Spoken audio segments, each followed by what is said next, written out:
Okay, let's dive right into this. You know the feeling, right? You're standing in the bathroom, just casually brushing your teeth, and suddenly, the bathtub drain right next to you lets out this weird hollow gurgle. Or, hey, maybe you start a load of laundry, and out of nowhere, the kitchen sink decides it's gonna back up. Today, we're putting on our house doctor hats and tackling one of the absolute most frustrating, head-scratching issues you can face as a homeowner, the multi-room plumbing mystery. We're going to decode exactly what your pipes are trying to tell you when things start slowing down all over the house, pulling some really fantastic insights from the experts over at Dr. Drain to guide us. So why exactly is the tub gurgling when the kitchen sink is running? It's literally the exact frustration so many of us have dealt with. You run water in one spot and bam, you see or hear the symptoms pop up in a completely different room. Honestly, it kind of feels like a poltergeist has moved in and taken over your house, doesn't it? But the reality is actually much more grounded in basic physics and engineering. You see, when you've got slow drains in multiple rooms all at once, your house is actually handing you a massive diagnostic clue. It's practically shouting at you that the problem is not isolated to a single fixture. You don't just have one bad sink, you're looking at a systematic issue. And that perfectly brings us to the absolute most important concept of this entire explainer, the shared section. I want you to try picturing the plumbing inside your home not as just a bunch of separate tubes, but almost like a giant tree. Your individual sinks, the tubs, the toilets, those are the small branches. But eventually, all of those smaller branches connect into larger, thicker branches, like a common drain line, a main vent, or the main vertical stack. When multiple fixtures start acting up or gurgling at the exact same time, well, you've hit a bottleneck in one of those thicker branches. This right here is your aha moment. We aren't just looking for a tiny clog under one sink anymore, we're hunting down a restriction in the shared system. So let's investigate the 4 hidden culprits behind this whole mystery. Starting with culprit number 1, the sticky mass. This is by far the most common cause of multi-room drain issues. What we're actually looking at here is a partial blockage sitting right inside that shared drainage pipe we were just talking about. Think of it kind of like a massive traffic jam on a major highway. The local on-ramps, which would be your individual sinks, might be totally clear, perfectly fine. But because traffic is crawling on the main interstate, well, all the on-ramps eventually back up too. A partial clog deep down in the system means water can still technically pass through, but at a severely restricted flow rate. And that ends up affecting every single fixture upstream of it. So what exactly makes up this sticky mass? Honestly, it's just a combination of everyday life. We're talking about grease buildup from last night's dinner pans, hair, sticky soap scum, rogue food particles, coffee grounds, and even mineral scale if you have hard water. Over time, all these different materials sort of bond together inside the pipes and form this sludge that clings right to the walls, constantly narrowing the pipe's diameter. The crucial point you need to take away from this is, you could completely dismantle the trap right under your sink, scrub it until it's sparkling clean, put it all back together, and guess what? That drain will still be slow. Why? Because the sticky mass is lurking way further down the line, choking off the whole shared branch. Now let's talk about culprit number 2. And this brilliantly illustrates something most people literally never even think about. Drains need to breathe. Your plumbing system actually relies really heavily on vents. These are pipes that go up, usually right through your roof, instead of down to the sewer. They exist for one main reason: to equalize pressure. Imagine taking a plastic drinking straw, dipping it into a glass of water, and then putting your thumb really tightly over the top opening. When you pull the straw out, all that water stays trapped inside, right? It can't flow out because there's no air pressure pushing down on it from above. Well, your home's plumbing works the exact same way. Without air coming in through those vents, the wastewater simply cannot move freely down the pipes. Which naturally leads us to the blockages themselves. What on earth chokes off a plumbing vent up on the roof? A lot of the time, it's environmental debris like leaves, or, remarkably, bird nests.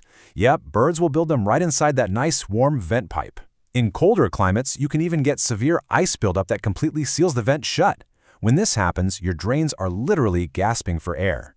The telltale signs of a venting issue are actually very specific. You're going to hear loud gurgling as the water tries to gulp air backward through the drain itself. Your toilet tanks will sound incredibly unusual when they refill, and you'll probably notice a drain slowing down noticeably only when a fixture in another room is actively being used. Now, if the first 2 culprits aren't to blame, we might just be dealing with culprit number 3, the mainline blockage. You'll know this is the issue when symptoms show up broadly across all the lowest points of your home. We're talking basement floor drains, ground floor bathtubs, downstairs toilets, all acting up together. When you see this, the restriction is likely way further down the line, usually very close to the main drain line or right where your house connects to the municipal sewer system. And I'll be honest, this is a tough one. It involves much larger pipe runs. It's way harder to access. And especially if you live in an older neighborhood, it's very often caused by tree root intrusion. Those roots have literally broken their way into your underground sewer pipes just looking for a water source. Now, what's really interesting about this next point is the stark contrast between a sudden clog and our fourth culprit, the gradual restriction. We all naturally assume a slow drain means something just got stuck down there today. But that's not always the case. A sudden clog? Sure, that's a quick blockage, like someone flushed something they definitely shouldn't have. But a gradual restriction, that is a slow, silent killer of your water flow. This happens because of pipe scaling from hard water, simply aging plumbing, or underground fittings that have slowly shifted and offset over the years. This kind of gradual narrowing might go completely unnoticed during your normal daily routine. You actually only see the symptoms when demand spikes, like on a busy Saturday when you're running the washing machine, the dishwasher, and someone is upstairs taking a shower all at the exact same time. The water doesn't fully back up, but man, it drains agonizingly slowly. Okay, so now that we know all the culprits, what can you safely do right now to figure this out? Here is your quick, non-destructive triage playbook. Step 1. Do a visual check. Confirm if the affected fixtures share the same general plumbing area or vertical stack. Step 2. Turn on a faucet and go listen to your other drains. Are they gurgling? Because if they are, that points straight to a vent issue. Step 3. Do the simple maintenance. Pull out any visible hair or debris from the strainers you can actually reach with your hands. And Step 4. Run a gentle test. Turn on just one sink at a time to trace exactly where the symptoms pop up and where they don't. This step-by-step approach really builds your understanding of what's happening without accidentally causing any more harm to the system.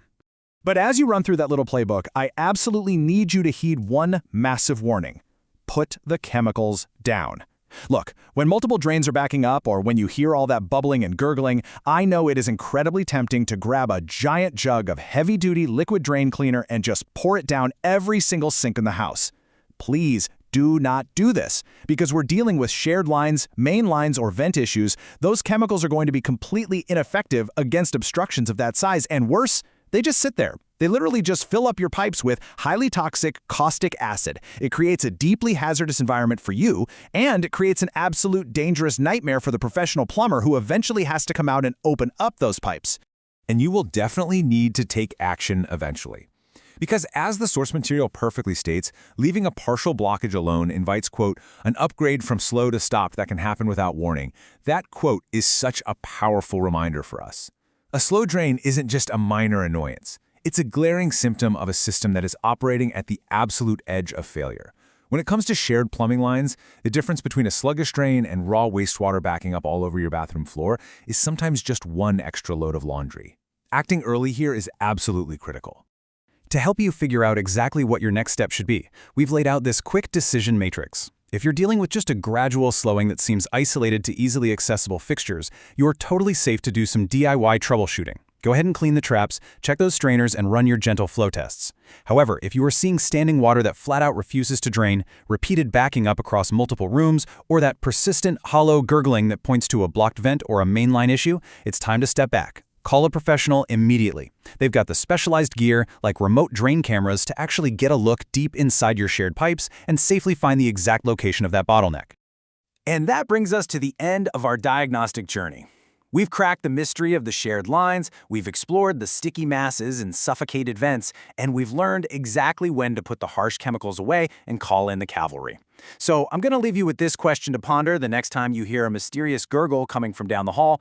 Is your plumbing suffering from a simple, fixable sticky mass, or is there a hidden root invasion just waiting to strike your main line? Armed with what we've covered today, you are now completely ready to find out. Thanks so much for tagging along on this explainer, and as always, stay curious.